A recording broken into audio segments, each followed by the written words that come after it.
entre Padoua ak kii nga xam ne autoroute bi moo nekk ci digg bi donc ci régime Macky Sall bi commencé woon nañ di ko tabax Macky Sall génne woon un décret je pense que c'est le 21 859 du 1er juillet 2021 donc mu génne woon décret pour ñu arrêter mbir pour ñu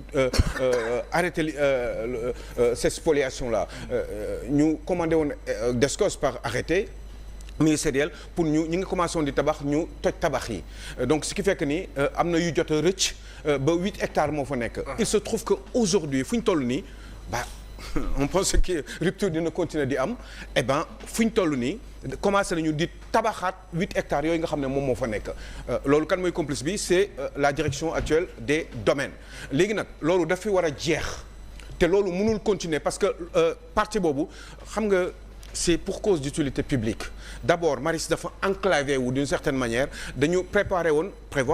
benn viaduc boo xam ne mooy permettre sortie Maristes dootuñu jaarati ci rond-point bi à l'école et cetera et c'était très très compliqué parce que Maristes c'est une enclave boo xam ne c'est abominable franchement le matin wala nit ñi bu ñu wàccee à 16 heures c'est un truc de malade léegi nag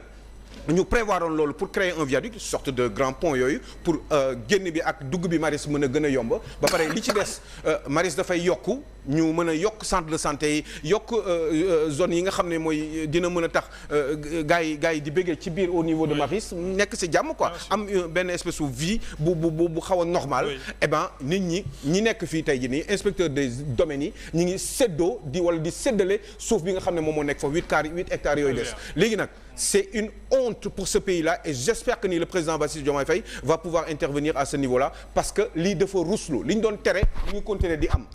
te li ñu leen doon tam ñoom inspecteur des impôts et domaines ñi ngi séddoo suuf yi wala di ko séddale entre ñoom avec les affairistes loolu daf fi war a jeex léegi nag demain 16h30 dafa am manifestation boo am rappelez que le maire de Maristes moom buggul refuser na jox leen autorisation de construire et c'est très bien comme ça te suba à 16h30 dafa am daje bu war a am foofu lii nag Bassirou Diomaye Faye xaw ma ndax yaa ngi koy dégg naa ni yaa ngi préparé intervenir à ce niveau-là mais en tout cas il faut le faire très rapidement parce que suufu Sénégal suufu Ndakaaru nit ñaa ngi koy jeexal et c'est toujours les mêmes personnes c'est pour tabaxaat ko louer ko séddale ko louer ko di encore di continuer le message est clair Aliou c'est une honte c'est une honte te loolu j'espère que du continuer voilà ça j'avais envie de le dire et demain c'est à 16h30 na ñëpp dajee foofu pour que ñu tere ko parce que lii du dëgg du yoon voilà j'avais envie de le dire c'est bien et puis vous nous embêtez voilà vous n'avez qu'à arrêter parce que ay dëmm ngeen quoi yéen ay dëmm ngeen voilà c'est tout c'est une honte quoi c'est une honte non ça fait mal aussi ce sont les mêmes personnes c'est pas pour moi mais il faut dëkk la man mën naa dëkk fu ma neex du man quoi du man mais ñeneen ñi la quoi dañ leen di sànq toujours ñi nga xam ne la classe moyenne mënuñu ak yi demee noonu ay baadoola lañ quoi waaye dina jeex nag bu soobee yàlla ndax réew mi ñëpp ko bokk Aïcha voilà fa lañ toll woon li ñu waroon wax ñu ñëw ci wàllu primature bi ñu yokk dooleem voilà ça continue quoi la primature bi ñu yokk dooleem le premier ministre yokk doole koo xam ne moom dafa am problème yow ki nga xam ne nga sàkku nga yenu xaw ma sàkku ceeb sàkku bi 10 yow ñu bëgg la si tegalaat beneen sàkku butéelu diwlin ak yeneen bagages yi ànd ak moom pour nga duggi marché te yow commencé nga duggi marché te ba tey dara ñëwagul vous faites comment c'est impossible loolu ñu def noonu mën nañ réorganiser mbir yi et cetera mais c'est pour bu fekkee dafa doon pour que ñu mën a yokk am na ku ko wax léegi budget primature mais franchement xanaa réew mi amul problème si c'est pour yokkaat alal bi biir primature charge yi di gën a bari te sénégalais yi war ko endosser encore je pense que ce n'est pas une bonne idée maintenant li tax ñu def ko ñoom ñoo xam ils ont qu'à se réorganiser mais daal xaalis bi nañuy wax budget bi année prochaine wala bi sax 2025 26 pardon du 26 la waaw 26 nañ ñu wax léegi après mbir mi nan lay yokk est-ce que budget primature day yokk wala déet parce que apparemment ku yokk cere xaw ma la dolli ñeex donc moi je pense que ni ils ont qu'à s'organiser comme ils veulent mais bu mu yokk budget bi léegi nag problème bi moom mooy le premier ministre de la République du Sénégal moom mu ngi fi nii mais ñun du loolu la ñu bëggoon toog di waxtaane nii man bu doon sama soog du loolu la ñuy waxtaane am na yeneen yoo xam ne waroon nañu ko mën a waxtaane Bachir tey jii nii par exemple premier ministre Ousmane Sonko génnoon na bitim réew demoon ay Abu Dhabi ou dans les Émirats mais xaalis lan la fa jëlee am na suite war na am une suite quand même par rapport ak dañu waxoon kan moo waxoon dafa wuti xaalis El Malick Ndiaye eh bien xaalis boobu mu demoon wuti am na ko wala amu ko ci yan contexte la nar a liggéey ci yan branche lañ ko yan domaine d'intervention lañ ko war a def pour mu nekk au profit du Sénégal lan la c'est quoi il faut qu'il nous donne des détails parce que boo delloo ginnaaw tuuti nga dellu ci Chine bi mu demoon waxoon nañu ay milliards yi milliards dina dugg ci Sénégal eh bien ba léegi nii ça fait combien de temps est-ce que dégg ngeen ci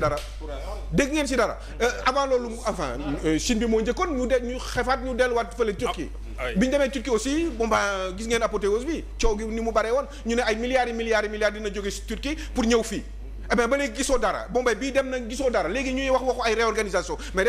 réorganisation pourquoi pour nous amener quoi pour ñu amener au moins pour dara pour réew mi parce que quand même c'est un coût avec tous ces voyages là lan la si jëlee dépense bi ñaata la il faut qu'ils arrêtent loolu daf fi war a jeex bu fekkee ne mënul pour man il a un problème pour avancer parce que pour avancer il faut des sous il n'a pas de sous wër na ba sonn amul yi mu promettre yëpp ba tey kenn gisagu gis ngeen ko ba tey ça fait 1 an Turquie jaar na fi wax naa leen ko Chine jaar na fi Abu Dhabi barki démb jaar na fi les Émirats arabes unis ñu ne dañuy wuti xaalis parce que ñëpp xam nañ ni réew mi dafa am problème mu xaalis moo tax doxaluñu te mënuñu doxal mais kon est-ce que war nañu yokk budget de fonctionnement ni ko Bachir waxee léegi justement c'est assez paradoxal oui mais normalement nañu xaar peut-être que ni dañuy séddale weccet bi nekk foofu entre ñoom et puis xaw ma ñoo xam mais une chose est sûre bu fekkee ne mbir mi dafa nar a yokk budget primature eh ben ça serait dégueulasse et inacceptable donc nag nañu xam benn affaire ñun li ñu intéressé fii ci réew mi moom mooy ñu def seen kamtalay kàttan wan ñu ñoom fan lañ jógee parce que kan moo fi am visibilité nii par rapport à l'avenir du Sénégal le mois prochain en 2025 mars 2020 avant 4 avril qu'est-ce qui pourrait se passer dans ce pays là ñu ngi fii wax lu bari on nous parle de faillite du pays et léegi lan ngeen ñu bëgg doo ñuy wax ñu leer man xawma lu xew kenn xamul boo jégee ñu ne dañuy def ay réorganisation premier ministre plus fort mais qu'est-ce qu'on en a branlé de premier ministre plus fort mais ñu loolu si yoon nekku ci parce que ce qui nous intéresse mooy les résultats parce que il ne se passe rien et ça va faire 2 ans qu'ils sont au pouvoir en attendant qu'est-ce qui se passe les loyers sont hyper chers nit ñaa ngi bëgg a dee ici yaa ngi dàq nit ñi rek chaque jour nga dégg ay wax yoo xam ne à la limite sa xol bi dafay jeex vous faites comment ñuy wax ay réorganisation mais réorganiser ce que vous voulez premier ministre fort loolu jaroon na communiquer.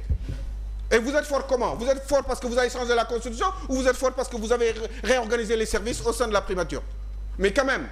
il est fort où? Parce qu'il y a le président de la République qui est toujours là. C'est le président de la République qui est fort. Parce que moom mooy door décret yi moom mooy organiser mbir mi moom mooy saytu moom moo am vision bi moom lañ jox pour mu am vision pour son mandat moom mooy déterminer la politique de la nation. Oui.